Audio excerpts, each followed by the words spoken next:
Hey everyone, this is Lomi, and in case you're wondering, it took me 9 minutes to open this box. When I do get it open, I'll show you what may be the last doll I purchased for my collection. So first off, it was not my plan to have another doll come in right after the arrival of my Grail Sum Nephilim body, but a friend told me when this body popped up on the secondhand market, and there was very little question about what would happen after that.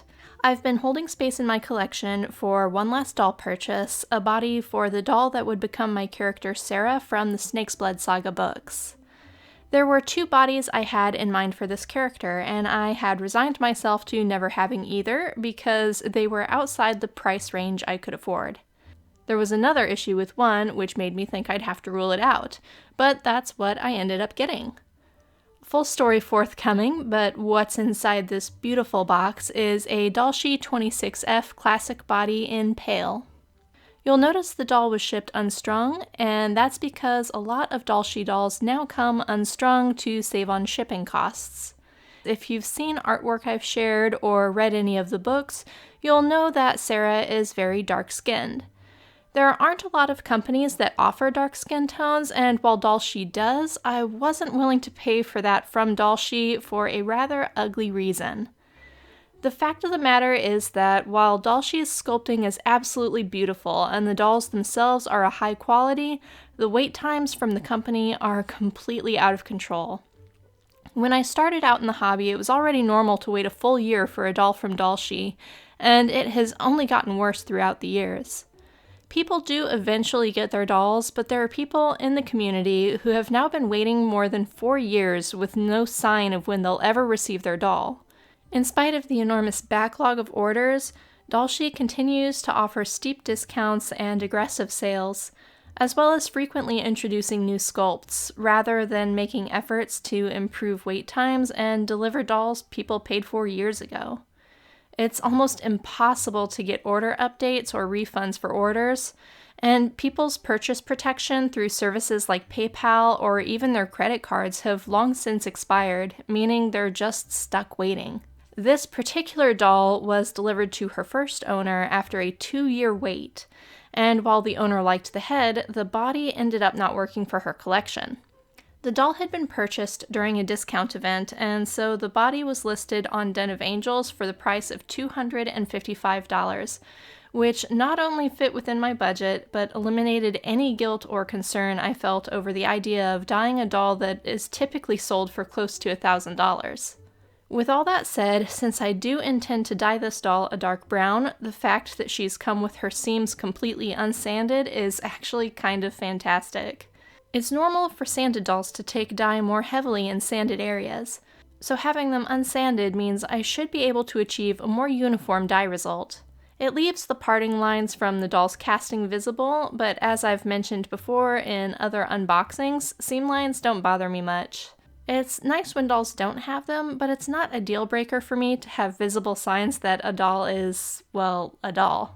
I'll show you once I get her all put together, but she has the medium bust and comes with 2 pairs of hands, dressing paddles, high heel legs, and both flat and high heel feet. Dollshe's engineering for joints has what a lot of people tout as the best in the hobby, so I look forward to seeing the range of motion this doll will have. The last thing in this box was unexpected, and I'm so excited about this. The seller included a head that didn't end up suiting her collection as a gift, and it's an absolutely beautiful Dollshe Diana.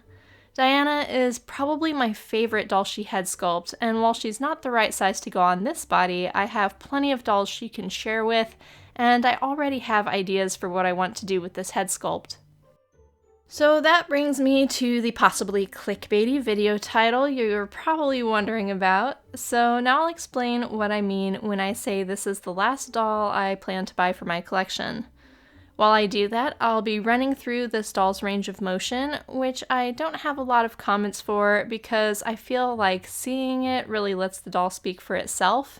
The only issue it seems to have is that Dollshe no longer includes the silicone plugs that lets the joints stay in bent positions. This is easy to fix with hot glue, so that's something I'll be doing after the dye. I've been in the hobby since 2010, and I've reached a point where I'm out of room for large dolls in my collection, but I'm not hugely in love with collecting smaller ones. I'm really happy with how my collection looks now, and with the arrival of a body for the head I've been sculpting for Sera, I think it's time for an exciting transition into a new phase of the hobby that I'm so looking forward to. I have a good number of doll bodies now in a bunch of shapes, sizes, and colors. I have a few dolls, like the Dollshe Diana, that are floating heads that can share bodies with other existing dolls, which is good because I don't have the space to add more. My studio is pretty full now, and while I can squeeze Nindoroids onto the bookshelf in the living room, ball-jointed dolls are a bit harder. Is that the end of new dolls for me then? Well, not exactly. At this point, if I purchase new things, they're likely to be add-ons for dolls that are existing characters. For example, additional heads to modify into sleeping heads for the dolls that don't have them yet. I also have a few project dolls that I've had around for months that I haven't had a chance to share yet due to my health. But after having a lot of rest time in the past 2 months, I'm starting to see some improvements in how I feel, and I'm being able to get back to doing a little more work. The best thing that's come from starting to see health improvements is I've finally been able to start the huge undertaking of professional grade casting of my own original sculpts. Right now, my primary focus is finishing the various heads I've started, and I may take the time to produce some professional grade casts for Rune at some point. But I'm excited to begin moving from being just a doll collector to being a doll maker.